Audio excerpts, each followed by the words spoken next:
afternoon and welcome to the Q2FY25 earnings conference call of Exide Industries Limited.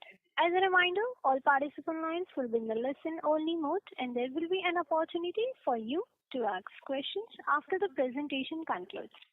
Should you need assistance during the conference call, please signal an operator by pressing star, then 0 on a touch-tone phone. Please note that this conference is being recorded. I now hand the conference over to Mr. Aditya Jhawar from Investec Capital. Thank you, and over to you, sir. Thank you. Good afternoon to you all. From Exide Industries, we have with us MD and CEO Mr. Avik Roy, Director of Finance and CFO Mr. Ashish Kumar Mukherjee, President and Company Secretary Mr. Jitendra Kumar, MD and CEO of Exide Energy Mr. Mandar Deo, and Head Investor Relations Ms. Chavi Agarwal. Before we proceed, there is a disclaimer for the call. Few statements by the company management in the call may be forward-looking in nature, and we request you to refer to the disclaimer in the earnings presentation for further details. We will start the call with a brief opening remark from the management, followed by Q&A session. I would now like to hand over the call to Mr. Avik Roy for opening remarks. Thank you, and over to you, sir. Thank you, Aditya. Good afternoon, ladies and gentlemen, and a warm welcome to you all to the Exide earnings call. In the beginning, I will talk about the industry dynamics, and later we'll take you through our operational and financial highlights for the quarter as well as half year. In terms of the industry demand scenario for the businesses that we operate in, it was actually a mixed bag. While the automotive replacement demand was strong for both four-wheeler and two-wheeler, the demand from auto OEMs was quite modest in quarter two. On the reserve power segment, both industrial UPS and solar trade markets are seeing steady increase in business. Home UPS market was soft because of early arrival of rains in many parts of the country and overall heavy rains during the quarter. Private and public sector capex continues to keep order booking healthy in industrial infrastructure sectors such as power, railways, traction, etc. However, as you know, the telecom sector has seen tepid demand due to a very high base effect because last year they had rolled out all those 5G towers which did not happen, and that rollout is almost complete this year. And also there is a shift of technology from lead-acid batteries to lithium-ion batteries. Export demand was robust both in existing as well as new countries. Given this industry landscape during the quarter, nearly two-thirds of the business, including automotive aftermarket, industrial UPS, solar, industrial infrastructure, they have all grown by strong double-digit numbers. However, the remaining one-third of the business, which comprises of home UPS, automotive OEMs, telecom, they have seen a decline, sharp decline for the reasons I have stated before. As a result, the overall sales have grown at a modest rate of 4% in the quarter two and 5% in H1. If we look at margins, gross profit margin in the current quarter increased both on year-on-year as well as on quarter-on-quarter basis, driven by favorable product mix. As you saw, the OEM businesses and telecom businesses, which are low-margin businesses, going down, and therefore the replacement share was going up. That has resulted in an improvement of gross margin, as well as there was a movement in the material lead prices also in quarter two over quarter one. EBITDA was 11.3% during the quarter versus 11.8% in the same period last year, largely due to the lower absorption of fixed overheads because our top line growth in many of the segments were very low. However, for the first half year, we delivered a steady performance with EBITDA margin of 11.4% compared to 11.2% in the previous year for the same time period. At Exide, we have recently undertaken an organization realignment with a focus on strengthening and consolidating the go-to-market strategy in both B2C and B2B markets. I'm happy to inform you this resulted in some top leadership hiring who are being onboarded now. Some announcements we have already made and some more announcements we'll make shortly. This high quality leadership talent will drive the growth agenda in the next years. Moving on to lithium ion cell manufacturing project, which is under our subsidiary Exide Energy Solutions Limited. The construction works, including the main cell building, admin building, warehouse, and other support buildings, are closer to completion. Equipment placement and installation work is ongoing at the site. We have also started relocation of the teams to site offices to support project activities. In the current fiscal year, Exide has already invested equity of 550 crores until October. With this, the total equity investment by Exide to date is... I'm sorry to interrupt, sir. Your voice is breaking. So, since when it was breaking? Last couple of sentences? Again, it's breaking, sir. Yeah, just give me a second. Yeah, sir.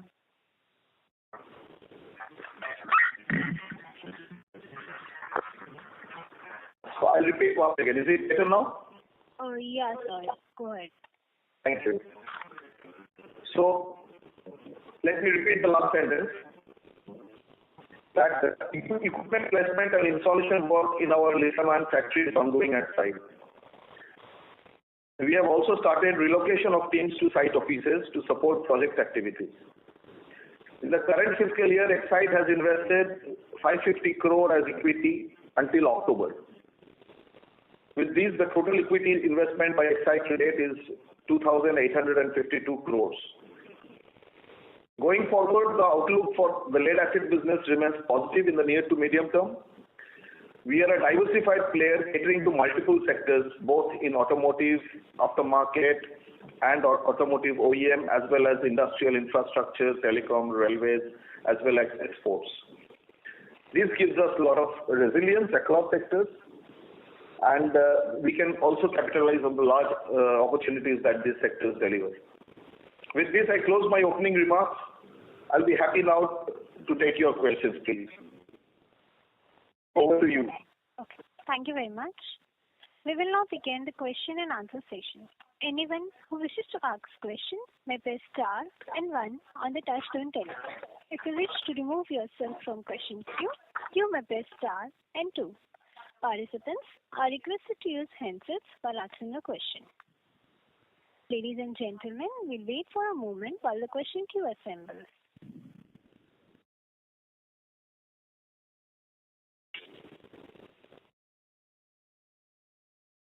First question is from the line of Vaibhav Justi from JP Morgan. Please go ahead. Yes, good afternoon. Thanks for the opportunity. Just, my first question is on the core business.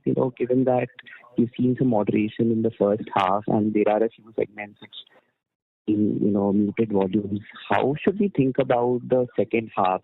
I mean, you talked about, outlook is positive near to medium term, but given that, the base of last year is also high, can we expect to go back to double-digit growth or, could it be a bit lumpy, at least in the near term? And if you could give a broad level outlook on individual segments, that would be really helpful.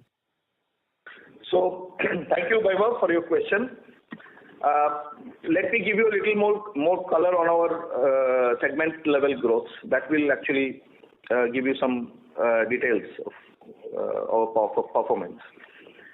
See, in the first half year, our strongest growth segments have been automotive aftermarket, particularly four-wheeler aftermarket, and same in Q2 as well.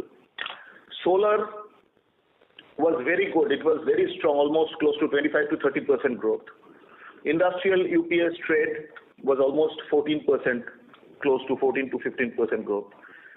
The infrastructure space, other than telecom, was also double digit. Exports was also double digit. So that's why I say almost two-thirds of our business, around two-thirds of our business, they grew by about 14 to 15%.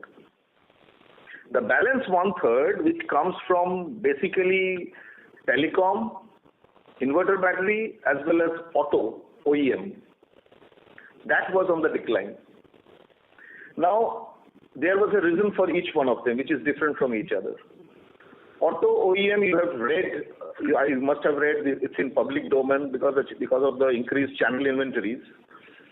There was a cut down of production by almost all OEMs in Q2. The channel inventories went up to 75 days. But the positive side is in October during the festive month, there was a extremely good auto sales, both four-wheeler and two-wheeler. One of the best festival seasons they have reported, which means the inventory levels have come down to 30-35 days, which is normal for the industry. And the association body, they have also predicted that on a full year, the automotive industry will grow by about 5%. Now just consider that the first half was 0, and if the full year is 5%, so obviously the H2 growth will be far stronger than the first half. So the declining segment of auto OEM is bound to come back in the second half because the industry will also pick up. Now coming to telecom.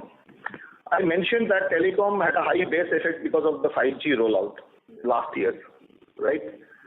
Slowly that base is getting corrected. And more or less by 5G rollout was over by last year's Q3. So going forward, the base is corrected and we don't see this kind of a decline year on year on telecom. On top of that, we have also started supplying our lithium-ion battery banks to the telecom tower operators. Though it is done through Exide Energy, but we also have quite a substantial market share on the lithium-ion side also. So even if there is a shift of technology from lead to lithium, we will still encash the opportunity through our subsidiary. Now coming to inverter. Inverter, yes, there was early onset of monsoon in Q2. We suffered, but we have a very strong strategy in place. Now we are additionally augmenting our go-to-market and finding out new channel networks. Q3 will be not so positive because this is not the season for inverter batteries. But from Q4 onwards, from January onwards, we again see a rebound. And with our enhanced network presence, we'll be able to encash on the opportunities. So in short, the businesses which declined in the first half year are going to rebound. That is our expectation in the rest of the year. And in the other businesses where we are already growing double digit, we are very strong. And we don't see any kind of demand going down in the next half, particularly in the aftermarket and in the industrial infra. Just one additional comment on the industrial infra. If you look at the macros of Q2, it has been extremely the lagging indicators are a bit disappointing. Most of the economic indicators of Q2 was not good. But we still posted a double-digit growth because of our order backlog. Going forward, if you see, I just came across the October results. If I see the leading indicators of October, the Manufacturing Purchase Managers Index, it's showing an increase to 57.5 or something. So I believe, again, the order inflow from infrastructure will increase with increased economic activity in the country. So that's in short to answer your question, Vaibhav. Does it answer that? Yeah, thanks a lot for the detailed answer. Very, very helpful. Second question is on the lithium-ion business. So, given that we are now few months, from completion of the plant, given that, FY25 enters the market that you have guided for, at least to give some idea, like how many customers have been onboarded so far? Because from your commentary, it looks like you're now focusing on onboarding the larger customers as well. So, I understand that you have the NDR, but at least some, broad number and, which segments are they? Yeah, Vaibhav, as I have also told in the past quarters, that we will have some limitation in giving out too much of details from the customers because of, obviously, for the NDAs and all. But still, I would, with that in mind, I will also hand over to Mandar Deo, who is the Managing Director and CEO for Exide Energy, who is also on the call, to give you some insights. Mandar? Yeah. Thank you, Avik. Thank you, Vaibhav. Can you hear me okay? Yeah. Thank you.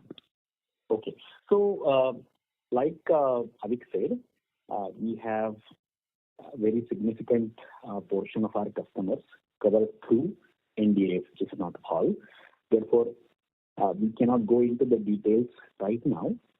However, those customers that have put in the public forum, you've already seen that, right? So those, for example, Hyundai, we can talk about, but others we cannot say right now. However, the only thing that I will add is that we are seeing a lot of traction now in terms of volume offtake.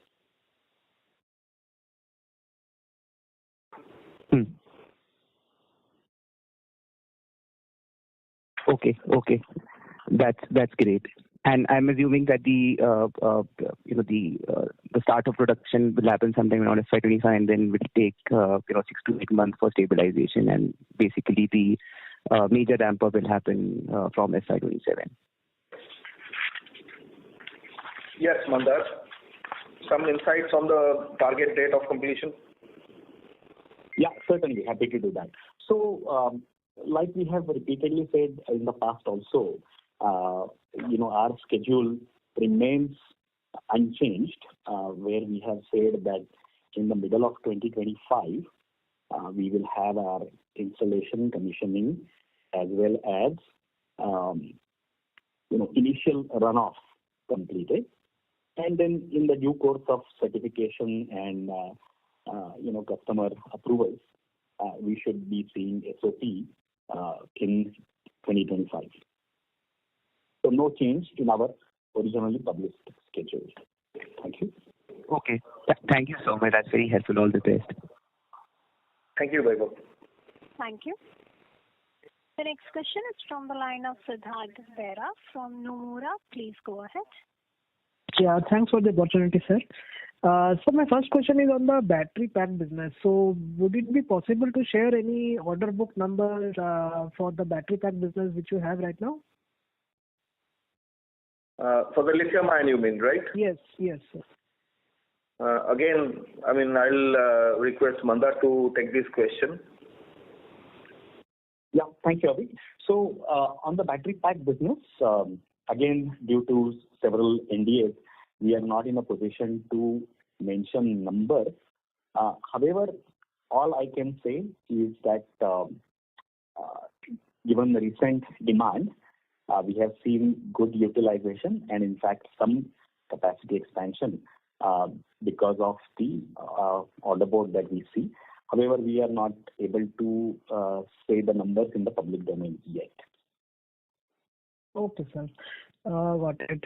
So the second question is on the lithium-ion cell business. Now, as we are very close to commissioning within the next few months, how do you think the pricing will be sort of done? Will it be on a cost-plus basis, or it will be more on a landed cost parity basis? So some thoughts there. How are we looking at pricing in the lithium-ion cell business? Siddharth, our first objective is now to start the production and increase the utilization of the operations. We have committed capital. We have gone far ahead than many people in terms of progress of the project. The first one is we'll start the production, we'll increase the utilization of the factory, and everything else will fall in place.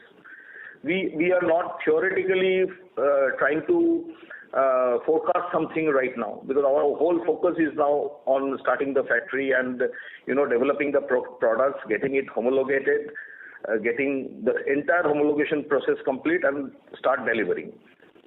And of course, raw material prices are volatile. Lithium prices, how it will look like after 6 months or 7 months or 8 months, anybody can tell you.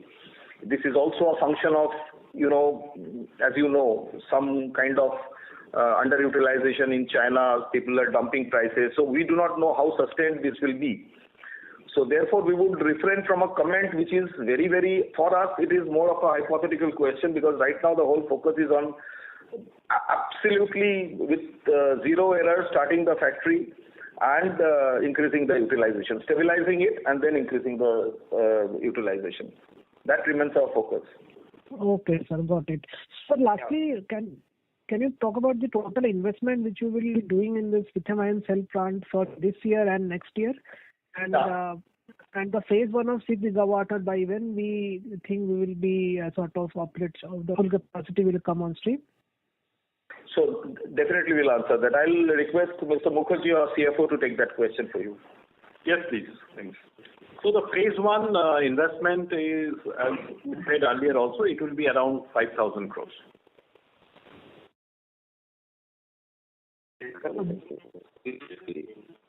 That will be complete by next year, or you think it will take longer? I'm There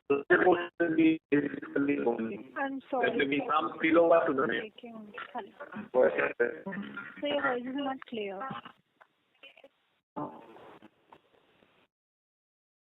Am I audible? Oh, no, sir. The line is not good, sir. Should I reconnect you, sir?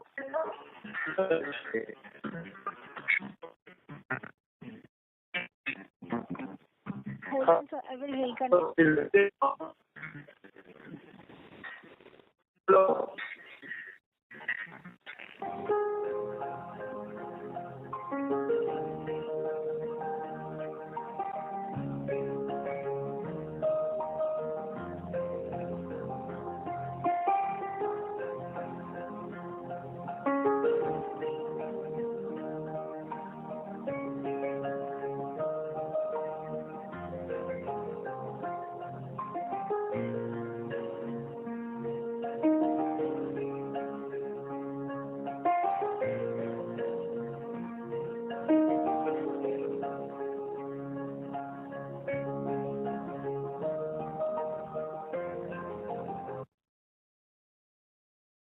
We have connected the management line.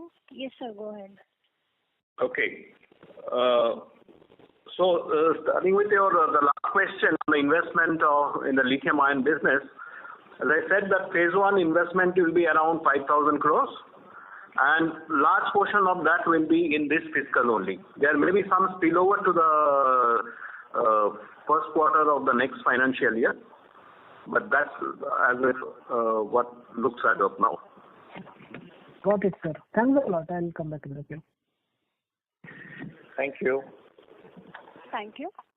The next question is from the line of Raghu Nandan from Nuvama Research. Please go ahead. Thank you, sir, for the opportunity and festive greetings. Sir, firstly on the lithium business, in terms of cell chemistry, how are you planning your mix of chemistry between LFP, NMC within the phase 1 of 6 gigawatt hour? And if you can talk a little bit about how easy or difficult it is to shift capacity from one chemistry to another, the fungibility part. And within lithium, given that you're investing 5,000 crore in phase 1, another 2,000 crore in phase 2, your thoughts of getting private equity or some funding for the lithium business, considering the large funding requirements? So, Raghu, for the first part regarding the cell chemistry and fungibility of capacity, I'll request Mandar to take the question. And regarding funding, I'll again come back to Mr. Mukherjee, our CFO, to respond. Is that okay? Yes, sir. Thank you. Over to Mandar. Yeah, thank you, Avik. So in terms of the chemistries that we have chosen, as we have earlier announced, after having a comprehensive analysis of the market for India, we have chosen LFP and NMC. There is no change in the plan, and we see that our approach of having a solid, experienced technology partner helping us with both the chemistries is actually resulting in a good confidence of delivering both the chemistries on time. As far as the fungibility of the capacity is concerned, we would refrain from answering that in the public forum, given it's two things. One is we are under NDA with several suppliers and technology partners.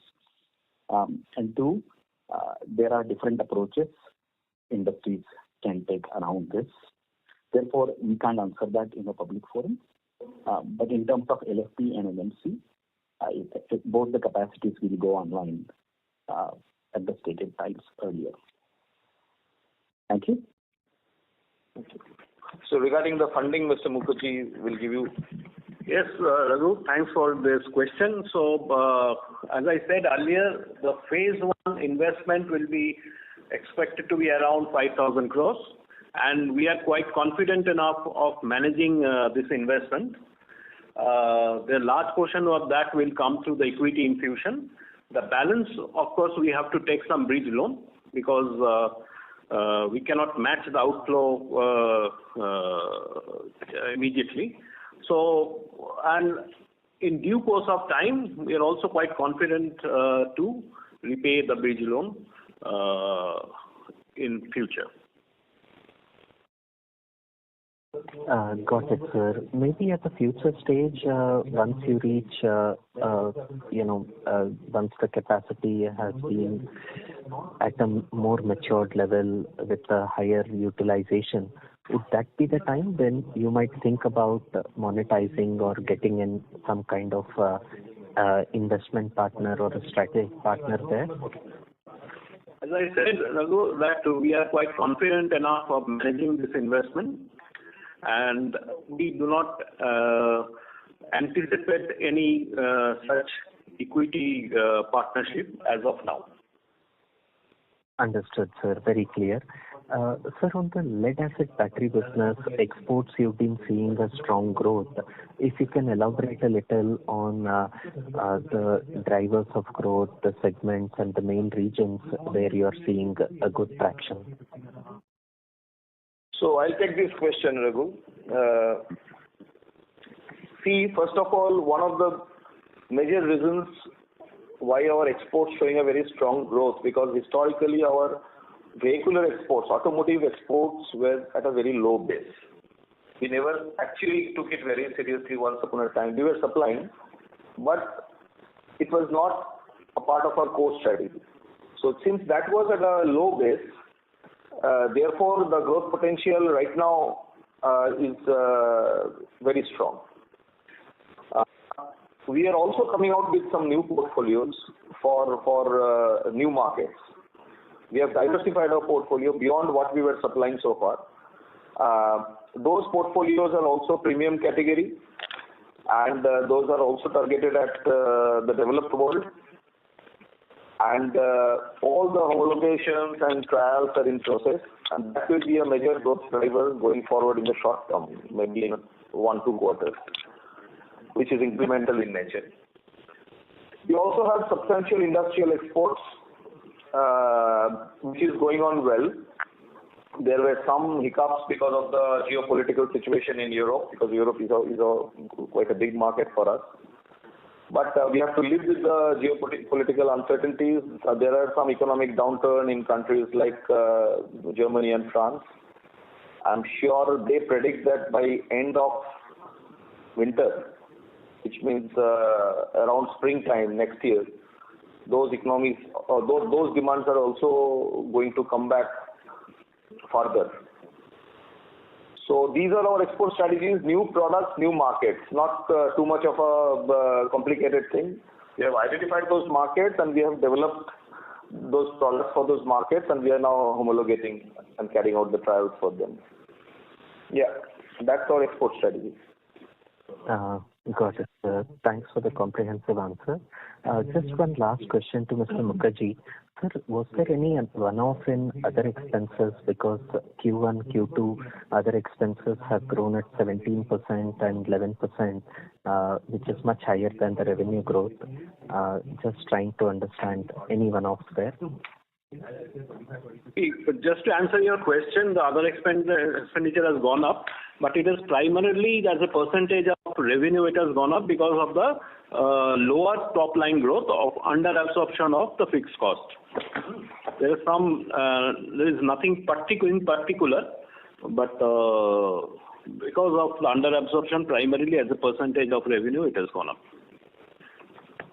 Got it, sir. Thank you very much. I'll fall back in the queue. Thank you. A reminder to all participants, you may press star and one to ask question. The next question is from the line of Sonal Gupta from HSBC Mutual Fund. Please go ahead. Hi, good afternoon. Thanks for taking my question. So just wanted to understand just on that same point of other expenses. In absolute terms also it's up 30 crores quarter on quarter, and year on year it's up almost 55 crores or something, 56 crores. So could you just explain a little bit more on what's happening here? So as I said that other expenditure, there is nothing in particular. Few elements have gone up. It is not like that. There is some increase, and primarily because of the normal inflationary factor in certain expenses have gone up. But as a percentage, it is higher compared to the previous year, primarily because lower top line growth, as a result of which it has caused a lower absorption of fixed cost. Got it. And overall, in terms of the profitability, I think one of the objectives has been to improve the profitability of this lead acid business. So, what do you think are the main drivers for that, and how long will it take for you to get that? It is, if you look at the profitability, it is, we are at the level of this quarter, we are at 11.3%. Of course, we do not give any guidance on the margin in future, but just to give you a feel that our immediate objective is to get around 13%, and obviously at a longer horizon, we'll look at around 14%. Sure. So no, what I was trying to understand is how do you get to that 13, right? What would drive it? Is it, are you looking at some cost-cutting program? Are you looking at some greater efficiencies coming because of certain process changes or whatever? Like you're mentioning in your opening remarks, you're making more investments in personnel as well. So just trying to understand what will drive it, right? So just a couple of things here. First of all, I mentioned in the last call also that we had undertaken a comprehensive cost excellence project for over 2 years. And this was done in a very structured manner. That project is almost coming to an end. And the large part of the savings which will be accrued are supposed to be in the back end, because a lot of changes in, on reduction of increasing efficiency, reduction of factory rejections and all those kind of things. So that is a major driver that we should get benefit out of that. Secondly, as you were saying, that we are constantly working towards our mix. And going forward, since the trade market or aftermarket looks very, very robust, and just to give you a feel, for example, motorcycle OEM business, the demand, it grew by last 3 years, it grew by 10%, and I'm talking about the OEM production figures. 10% in the first 6 months, it grew by 16%. So these are all the things which gives us confidence of a huge rebound after 18 months on the replacement side.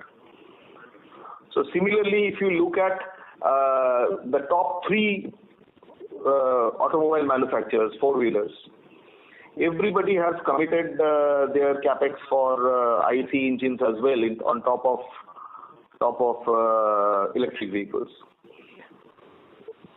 For the top manufacturer of the country, they have announced that they are increasing the capacity by almost 80%, 1.8x.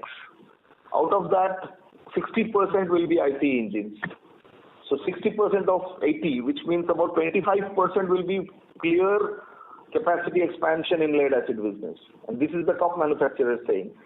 So these are the things which actually is encouraging us to, debottleneck our capacity, sweat our assets, and make some additional investments on the lead acid side to encash on the opportunity, because the aftermarket will only go up as a ratio.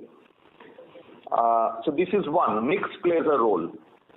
Secondly, we are also focusing on some profitable exports, as I mentioned in the previous question, which will also improve our utilization as well as also give us penetration into high margin markets with high margin products.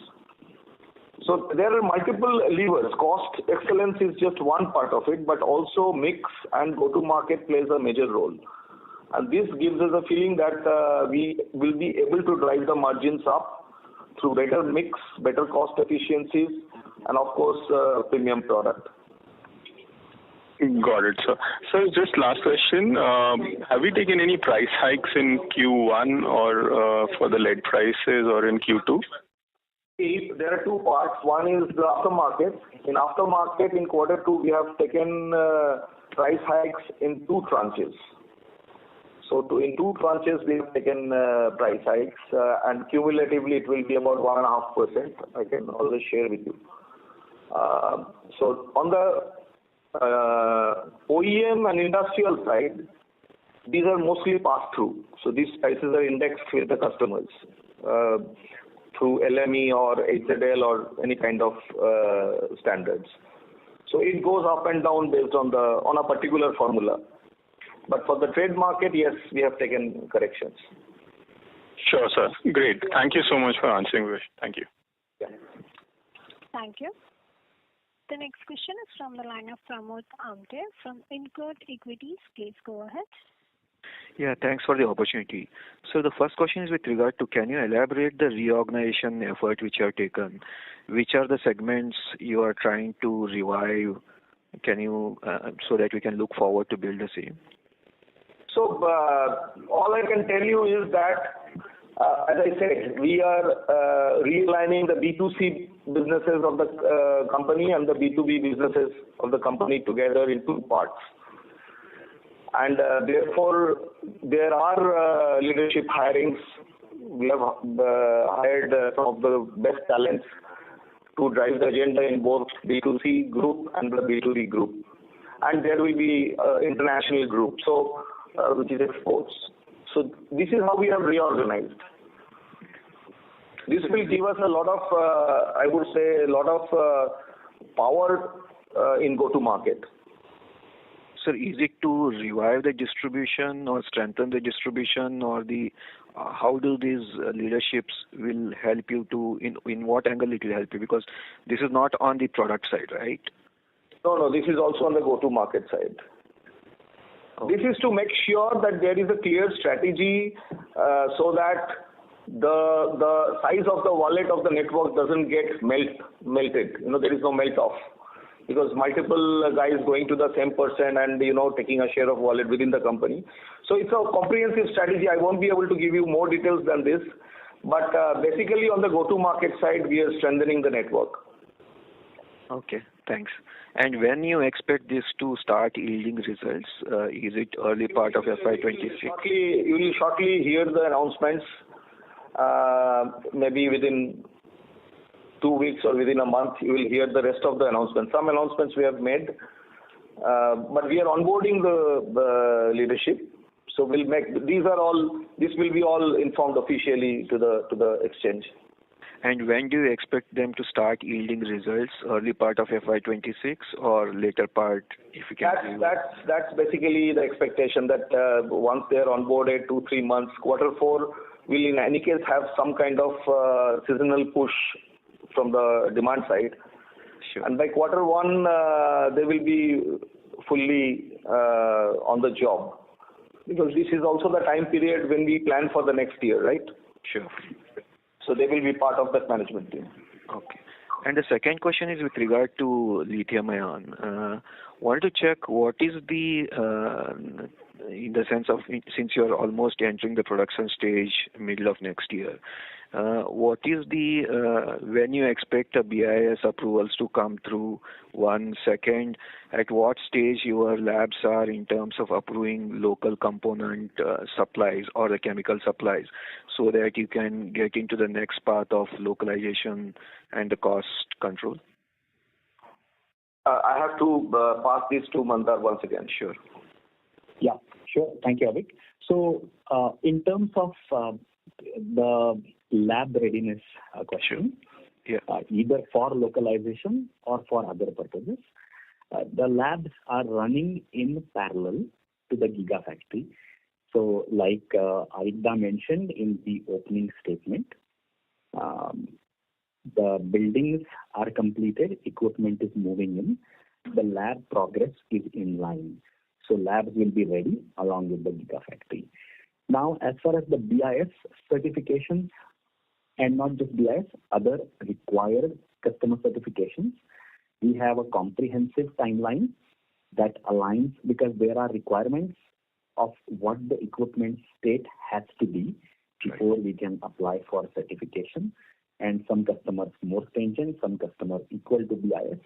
So in terms of comprehensive plan, we plan to finish all of those, typically from the industry experience, in the same as you have seen globally. So our lithium-ion certifications will be in timeline, will be in line with what the global certification timelines are, which generally range anywhere. Again, this is a vague answer because certification requirements are different, but we don't see that we will take more time or less time. It will be in line with what global industry standards are. Sure. And in terms of vendor approvals for chemicals and all, any update? Yeah.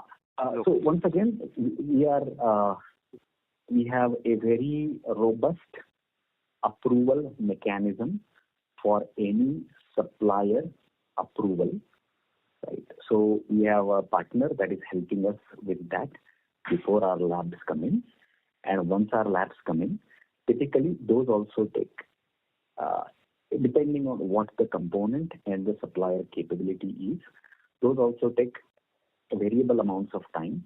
Once again, we don't see any reason why we should take longer or shorter than what typically a chemical supplier needs to get approved in a lithium-ion cell. Sure. Thanks and all the best. Thank you. The next question is from the line of Lakshmi Narayan from Tunga Investments. Please go ahead. Thank you. You had mentioned that you had put an equity of close to 2,800 crore in your joint venture. And you also mentioned that you will invest up to 5,000 crores. Is it the same thing which you like to do in the phase one? This is the phase one. So in the phase one, the expected investment is around 5,000 crores. Okay. And by when the phase one will get, when it will get start commercialized? So this is just what Mr. Mandar Dev said, that commercialized means will be in the middle of the next year, we'll start the production and we'll take time to stabilize and complete homologation. So in FY25 end, we should be able to commercialize it. And this is for the first phase 1, 6 gigawatt hour. And what about phase 2? What is an outlay that is planned? So phase 2, of course, we'll take a call in due course of time, depending on the market situation and of course demand scenario. And now it is, as of now, it is too early to comment on phase 2. Of course, phase 2 investment outlay is expected to be lower because we're already investing in a common facilities as well as land, etc. So it is expected to be lower, but we'll decide on the due course of time. And what kind of project IRR you actually expect at phase 1? It is, I think, situation is now little volatile with the lithium prices are extremely volatile and also on the lower side. So I think it is too early to comment on that. Our first outlook is to complete the project as well as go through the successful stabilization process, and then we can have a feel on this. So just one more question. What is, do you intend to take a part in the grid energy storage systems as an organization? So Mandar, would you like to take this question? Yeah, absolutely. So as far as our lithium-ion cell product plan is concerned, we have selected product portfolio that will serve both mobility as well as energy storage market segments, of course, with different products. So we will be serving both the stationary as well as mobile lithium-ion consumers. Yeah. Got it. Okay. Some of the cells will be common for both. That is how we are developing. Okay. Thank you. Thank you. The next question is from the line of Aditya Jhawar from Investec. Please go ahead. Yeah, thank you for the opportunity. My first question is to Mandar. I understand, Mandar, that you have signed NDAs for your lithium-ion project, but if you can qualitatively throw some light on what kind of business win we have seen so far. Number one, for example, out of the first 6 gigawatt, how much of the capacity are you seeing commitment from? And what kind of customers are we seeing in terms of percentage of customers going for only cells, percentage of customers going for the battery pack, and are we also seeing engagement from OEMs on hybrid cars? Yeah. Thank you, Aditya. Avigda, I'll take a first cut at it. Is that okay? Yes, Mandar, it's for you. Yeah. Okay. So as far as the mix of pack versus cell is concerned, Aditya, what we have experienced is that there is a good mix of customers that would like only to focus on their product and leave the complete battery pack with us. And also there are others who are fairly evolved in terms of their pack manufacturing, who would like to focus only on getting a cell from us. So if you look at our original business plan that we put out in the public domain, the cell and battery pack product mix remains pretty much unchanged. Now, as far as you're right, the NDAs are there, therefore we can't go much into the detail. However, qualitatively, what I can say is that across different target market segments, we have seen now, like I said earlier, a fairly good traction as we get closer to our SOP and as customers deeply engage with us and look at our factory, look at our preparedness. We have seen a lot more heightened, deeper engagement from our customers in terms of capacity evacuation. So while I'm not at the liberty to talk about names and percent evacuation, all I can say is that we are really energized by the heightened interest by OEMs across the segments, Aditya. Yeah. So does it also include hybrid cars? Right. So in terms of hybrid, right now the current technology sort of takes us into the EV segment. PHEV is not in our current product portfolio. Okay. Fair enough. Now, the next question, Mandar, is on, profitability. I understand it's too early, but we are very close to commercialization, and you would have already entered into agreement with multiple customers, whether two-wheeler, three-wheeler, or four-wheelers. So what is the line of sight of, break-even, and what, capacity, in terms of gigawatt hour and utilization, do you think that we will be able to do break-even? And one of the competitors, commented, double-digit profitability, target in the near term. So what is your overall thought process on profitability? Yeah. So in terms of break-even capacity, profitability, IRR, obviously we are right now focused very methodically and laser-like on making the factory run, stabilize, improve yield. Therefore, right now the organization is focused on that. However, all I could say is that when we look at the global industry benchmarks, both in terms of capacity break-even as well as other financial measures such as ROAS, we will be in line with what we see in the market. If you look at the industry trends, we don't fundamentally see any reason to be different from where the industry on lithium-ion cell side is right now. Aditya. Sure. Just I thought, may I request Mr. Mukherjee, do you have any additional points to what Mandar said? Yeah. So Aditya,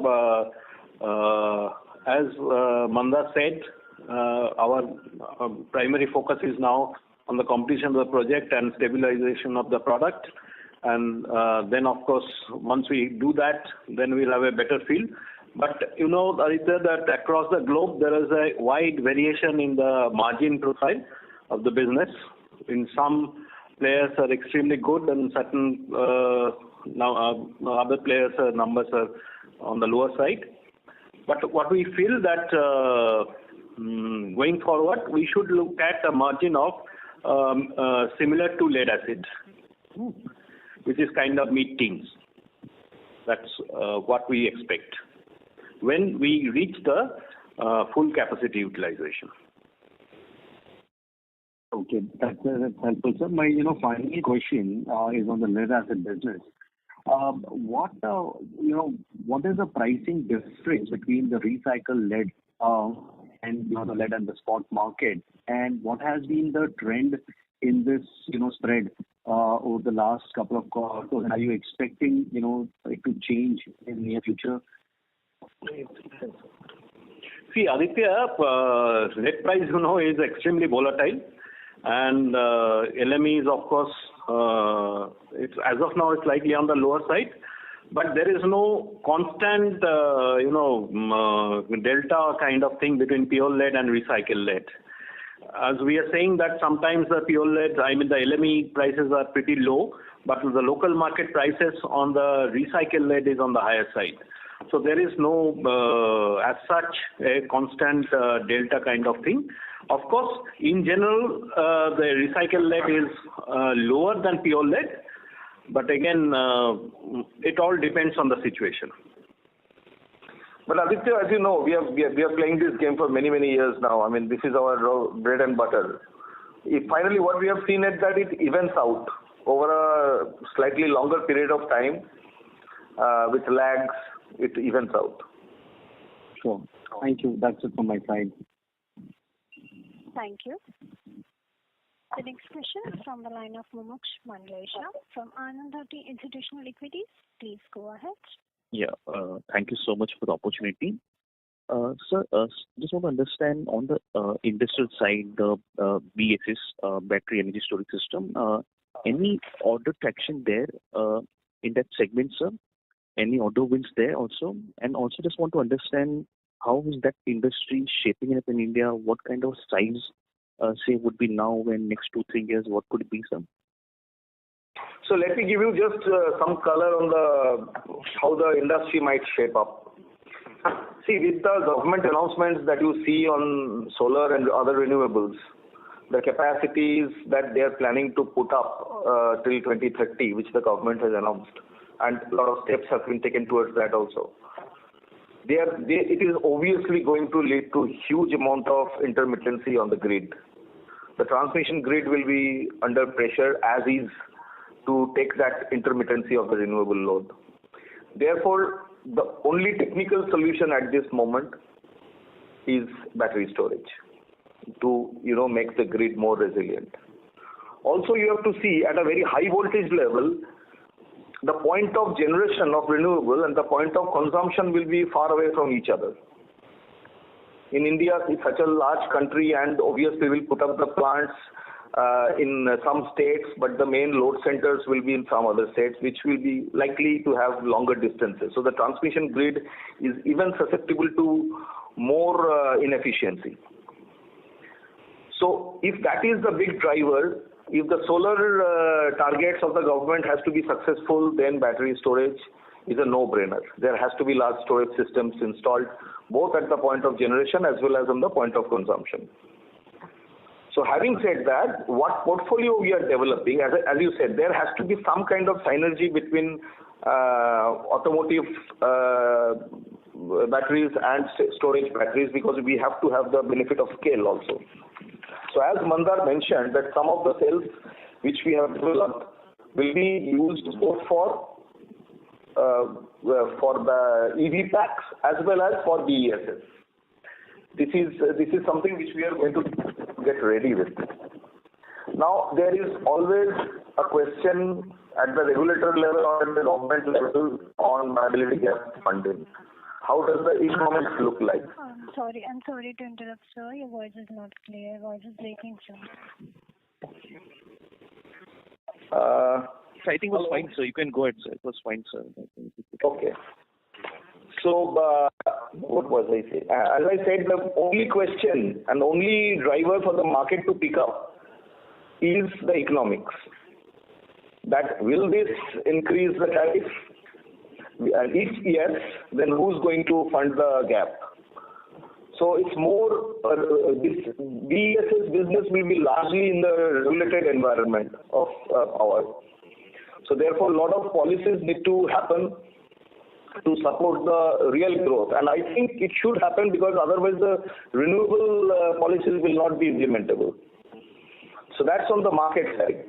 Mandar, would you like to add anything more on this? Yeah, just maybe one or two technical points. Like Avik mentioned, our product portfolio benefits from the scale between the automotive and energy storage. So some of our cells are fairly close to each other and they benefit. Therefore, we think that we will have a really good product lineup for battery energy storage solution, number one. And number two, I think given that in some of the segments where we already, like Avik mentioned, we already have a good foothold through lithium ion, I think we see that as an extension of that business. So, both scale as well as the connect with the potential customer is already on our side. Thank you. Yeah. And it is BESS business, finally, for all government tenders, the prime bidder, the lead bidder is always a system integrator or the EPC or this kind of corporations who are not essentially battery manufacturers. They are system integrators, solution providers. We would like to stick to manufacturing. So we are on the left side of the value chain, and obviously these lead bidders will be our customers. This will also help us to mitigate our risk exposure to regulated environment, if that helps. Yeah. And just generally, sir, how would be the competitive intensity in this segment versus like in auto? How do you see that, sir? Because in renewable energy side, there will be multiple customers, much more number of customers will be much larger. So how do you see that competitive intensity in this space, sir? What I feel is that there will be few players with large capabilities in BESS.